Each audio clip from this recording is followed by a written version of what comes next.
Donc j'ai fait mes quelques séjours à l'hôpital, j'arrivais chez ma mère, et du coup à ma majorité, ma mère, en gros, bah, au bout d'un moment, maintenant il faut que tu payes à la maison 350 euros, voilà. En gros c'est pour le loyer, pour la bouffe, tout ça. Moi, ce que je fais, c'est que je pars chez mon père, et parce que lui je savais qu'il allait rien me demander, ça se passe pas bien chez mon père, après je vais chez ma belle-sœur, après j'arrive chez ma mère, après un moment je suis à la rue, après chez ma belle-sœur, après chez mon père, et ça a duré ça pendant jusqu'à jusqu'à il y a 2 mois en fait. Enfin, à un moment j'ai eu un logement, mais bon, 2 fois j'ai eu un logement. Là c'est mon troisième. Mais en gros, c'est toujours été un truc où je tourne comme ça, à moitié à la rue. Voilà. Et ça n'a pas été facile. Et du coup, j'ai fait des séjours en clinique aussi, c'était beaucoup mieux. Euh, des traitements, j'en ai essayé plein. C'est le Risperdal, Abilify, euh, Xeplion, c'est la même chose que Risperdal. Imovan, Terralen, olanzapine, quetiapine, un antiépileptique Tegretol,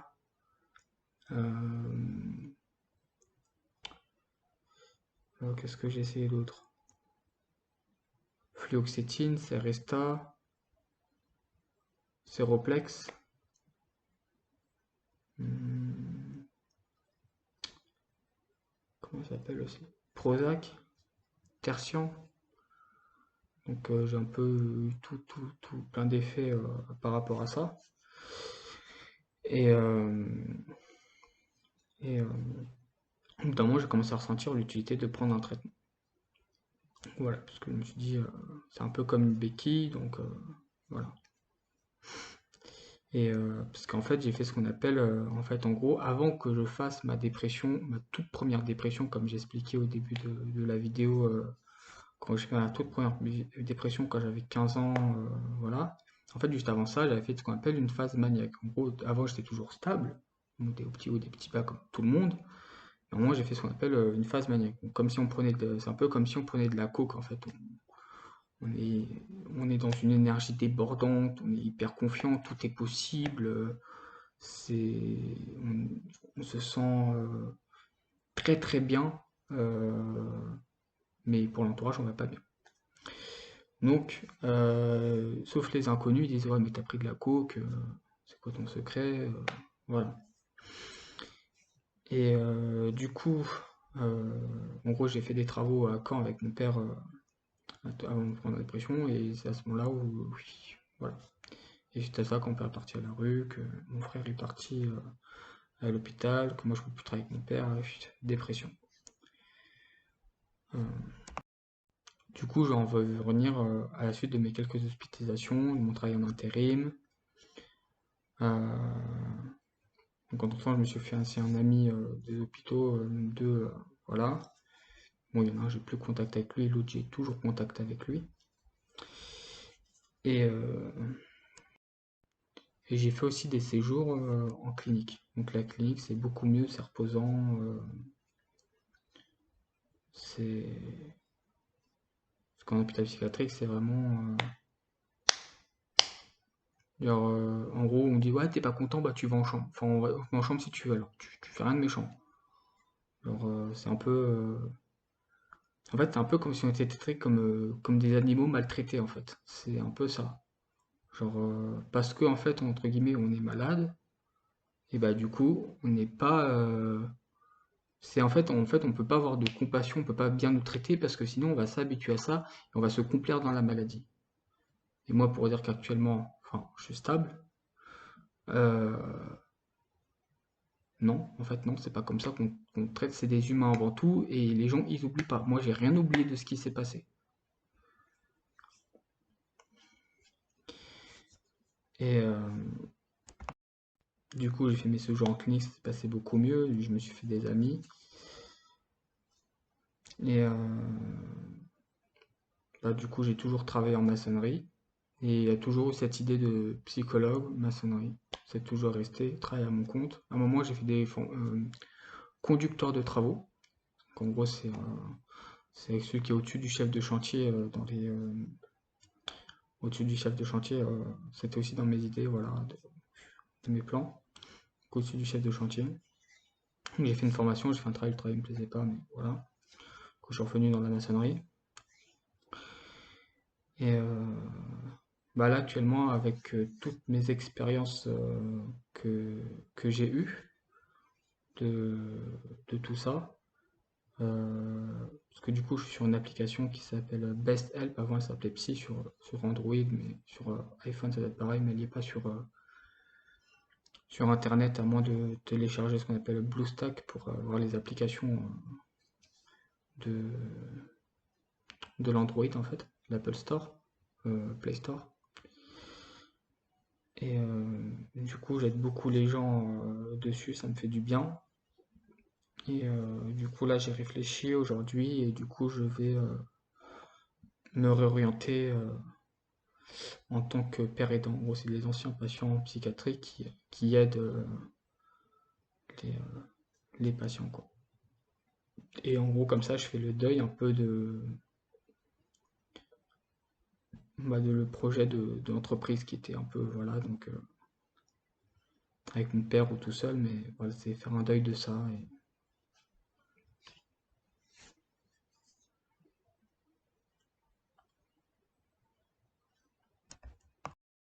Donc voilà, j'ai fait le tour de tout ça. Et maintenant, en fait, moi, je vais vous parler du traitement que je prends actuellement. Donc, je prends du Lamictal. Donc, c'est de la lamotrigine, c'est pareil. 50 midi, 50 le soir. Euh, En gros, c'est un régulateur d'humeur pour ceux qui ont plus de tendance à faire des phases dépressives. J'ai oublié un petit truc que je dois vous préciser. Je vais revenir sur les traitements après. À un moment, j'ai fait une phase maniaque et en gros, je me suis retrouvé sur le plan Vigipirate. Mais vous inquiétez pas, je fais rien de dangereux. En gros, j'ai embêté les flics, je dormais devant chez eux, j'étais à la rue. En gros, c'était pour qu'ils me protègent. En gros, ils ont fait des choses pas très correctes. Ils ont bloqué ma voiture et ils ont décidé de mettre à la fourrière alors qu'ils savaient aucun droit de le faire. Comme moi, je me suis retrouvé dans la merde alors que ma voiture c'était un peu mon bébé, c'était mon logement. Donc, et elle était remplie de courses et tout. Voilà.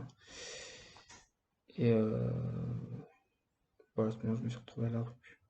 Et j'ai décidé de prendre, bah j'étais déjà à la rue, mais c'était pour moi, c'était mon logement. Et j'ai décidé de partir en gros à l'aéroport. Je voulais partir au Portugal. Et j'ai pris mon PC et j'ai commencé à faire plein de trucs sur l'ordinateur. J'avais un don. À ce moment-là, j'avais un don. Et en gros, mon cerveau était complètement craqué, hein. Et en gros, je me suis connecté au plan privé de Orly ou de Orly ou comment ça s'appelle? Charles de Gaulle, je sais plus. Je me suis connecté sur leur compte privé, genre le truc incraquable, quoi, mais incraquable. Et bon, j'ai décalé mon billet d'avion, c'est tout ce que j'ai fait, c'est tout ce qui m'intéressait. Et du coup, en fait, tous les avions partaient. Et moi, j'avais toujours le même billet de vol.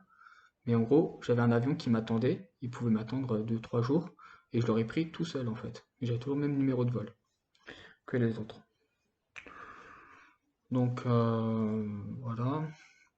Après ça, du coup, mon frère très inquiet pour moi. Quand je lui explique que je suis sur le plan du pirate, lui croyait que j'étais un djihadiste. Voilà.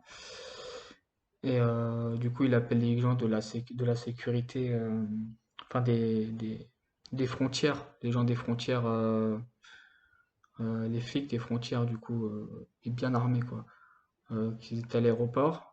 Et moi, je me suis dit, ouf, c'est cool, ils vont me comprendre, parce qu'en gros, j'ai de la famille, c'est, en gros, c'est les chefs de la police des polices au Portugal, en gros, l'équivalent du API ou de la DGAC, il me semble, en France. Et du coup, je me suis dit, bah, je vais parler de ça avec eux et ils vont comprendre un peu le truc, quoi. Donc, ils ont rien dit. Ils ont rien dit. Et moi, j'étais en train, mon calme, en train de manger avec eux. Ils étaient armés. Mon frère était super inquiet, en train de leur expliquer le cas. J'étais, bon, moi, je leur disais, non, tranquille.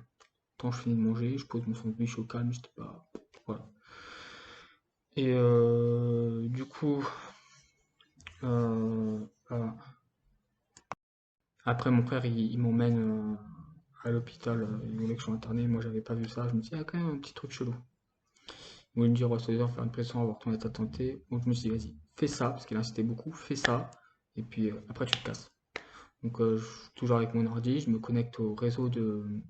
Et pendant ce temps-là, en fait, les flics qui nous suivaient escortés, quoi. Et vraiment escortés, quoi. Et mon téléphone, il avait un truc qui se contrôlait tout seul. Genre j'avais un téléphone, là j'ai celui-là, mais en gros c'est un autre que j'avais. Il se contrôlait tout seul. En gros, je parlais, j'avais une conversation avec mon frère ou avec n'importe qui. Et en gros, mon téléphone il est rentré dans la conversation, il faisait tout ce qu'il faut pour faire tout ce qui était le plus utile pour moi, en fait. Euh, c'est, voilà. Comme s'il y avait un humain derrière ça qui filtrait tout et qui me comprenait.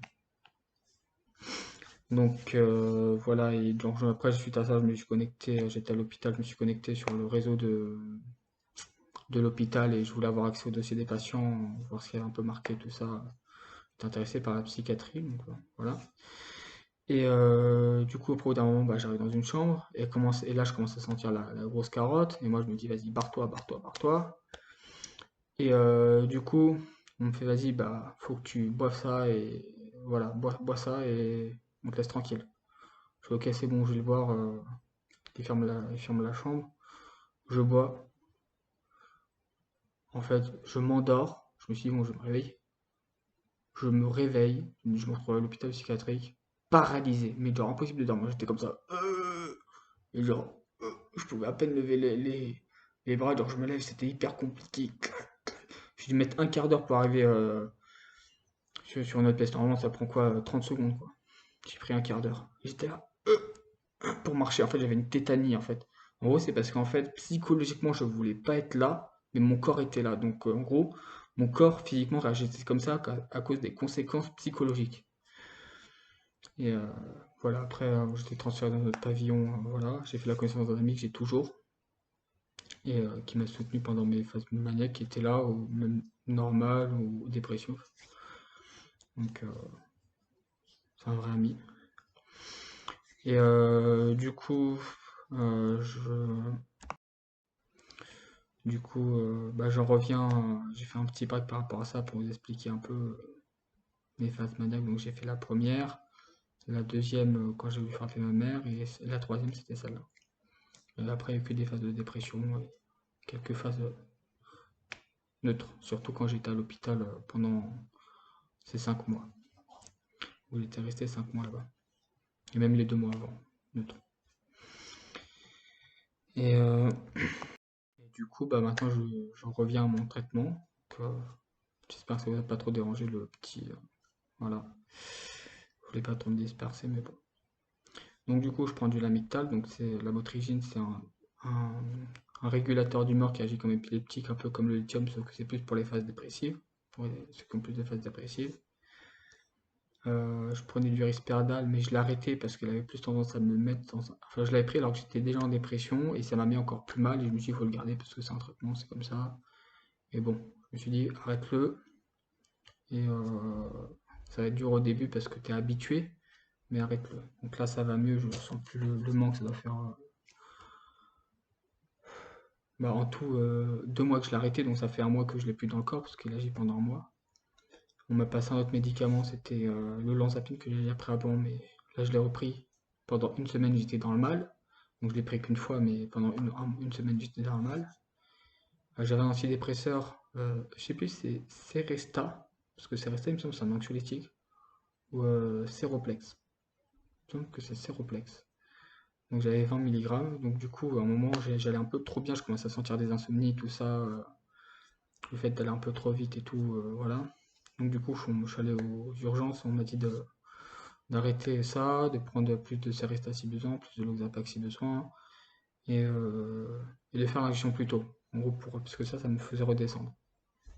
Donc j'ai arrêté les antidépresseurs pour éviter la phase maniaque, mais par contre, j'ai pas fait l'injection. Euh, pour le moment, ça se passe bien, mais c'est surtout pour éviter les phases maniaques. Donc voilà, ça va pas me créer une... C'est pas pour éviter les dépressions, quoi. Donc voilà, ça c'est le traitement que je prends. Donc en plus de ça, je prends tous les midis des oméga 3. Donc, ça fait partie de la système de la guérison en fait. Donc je prends des oméga 3, donc ça c'est pour le mental, tout ça, j'en prends 2 le midi. Je fais attention à mon alimentation. je fais du sport. Enfin, tous les jours, en fait, je médite, je fais du sport, je fais de la lecture, je fais un peu de dessin. euh, Après, j'écris de la musique aussi. Et le sommeil, je respecte mes 8 heures, mais le plus important de base, c'est le sport, même si c'est 5 minutes, ou 2 minutes, ou quelques pompes, mais avoir toujours ce truc. Euh, c'est de la discipline, il faut être ni être trop dur avec soi, ni être trop laxiste. Donc voilà. Donc la méditation, le sport et la lecture. Donc, le plus important, c'est la méditation pour les personnes atteintes de troubles bipolaires, et même pour tout le monde. On apprend ça dans l'éducation thérapeutique patient, et même dans le développement personnel ou dans les études. On apprend que pour avoir une bonne hygiène de vie, il faut avoir une bonne alimentation, un bon sommeil, et une bonne alimentation, un bon sommeil. Et nous, en plus, il y a le traitement. Et la méditation aussi, ça aide. Ça, c'est pour tout le monde. Enfin, c'est ce qui est prouvé scientifiquement. Après, des personnes, ça leur convient pas, on respecte. Donc voilà, ça c'est les traitements maintenant actuels. Et du coup, je voulais parler de films du coup sur la psychiatrie. Donc comme film, il y a alors un film, je vais parler de tous les films que j'ai vus. Il y a Happiness Therapy. Donc Happiness Therapy, en gros, c'est quelqu'un qui sort de l'hôpital psychiatrique et qui fait tout ce qu'il faut pour essayer de se refaire une santé. Je vais pas vous spoiler le film. C'est une personne atteinte de trouble bipolaire. Et il y a quoi d'autre? Donc là, c'est pour une personne atteinte de schizophrénie, c'est un homme d'exception. Donc en gros, c'est quelqu'un qui, je vais pas vous spoiler, mais qui est agent qui est dans un, il rentre dans le gouvernement secret, agent secret, tout ça, donc métier très très pour en parler à personne. Et à un moment, il est à l'hôpital psychiatrique, il en ressort à la fin, il se passe des choses. C'est plutôt ce qu'il avait voulu et voilà, ça se réalise à la fin et le chemin, on se rend compte, on lit des points et puis voilà. Après, il y a une drôle d'histoire, donc A Kind Funny Story. Donc c'est quelqu'un en gros, il s'appelle Craig, il a 15 ans, il fait une dépression, ouais. Et il va à l'hôpital psychiatrique du coup. Et, euh, et puis là-bas, il fait son chemin, voilà. Et donc du coup, il y a une drôle d'histoire, Happiness Therapy, un homme d'exception. Un peu aussi un film qui fait penser à la phase maniaque, il y a Limitless sans limite. Donc en gros, le gars il prend une drogue et tout est possible. Donc c'est un peu ça la phase maniaque. Aussi un peu le film Lucie, mais sauf que là ça part un peu plus sur du science-fiction. Où c'est... Voilà. Mais en gros, on utilise que 1%, après on utilise 20%, 30%, donc c'est un peu ça. Mais à la fin, on peut vraiment nous croire qu'on se transforme en clé USB, comme le film Lucie, quand on est en phase maniaque. Ça peut arriver, ça.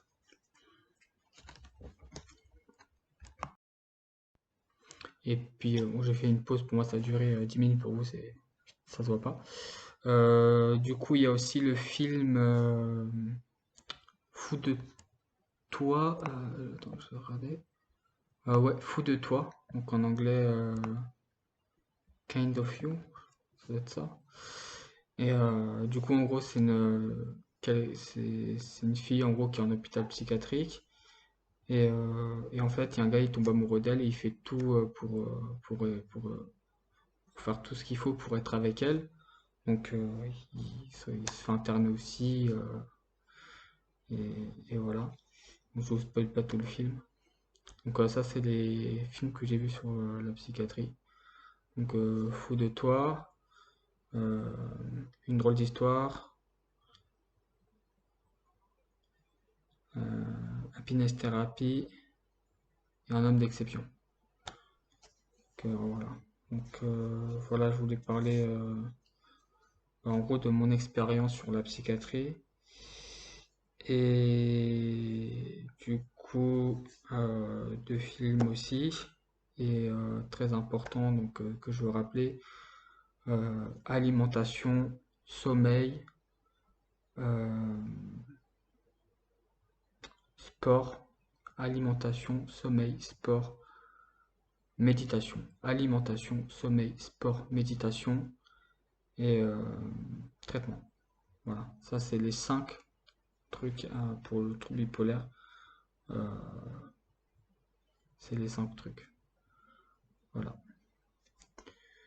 Donc après, si on a dépression, tout ça, c'est compliqué. Mais même pour éviter la phase maniaque, c'est des trucs à respecter. Parce qu'après la phase maniaque, la dépression, elle arrive. Et ça, faut pas l'oublier. Donc voilà, j'espère que cette expérience pourrait aider quelqu'un, parce que maintenant ça plutôt stable. Donc et je compte continuer. Donc voilà. Si voilà. J'ai envie de faire une vidéo sur ça.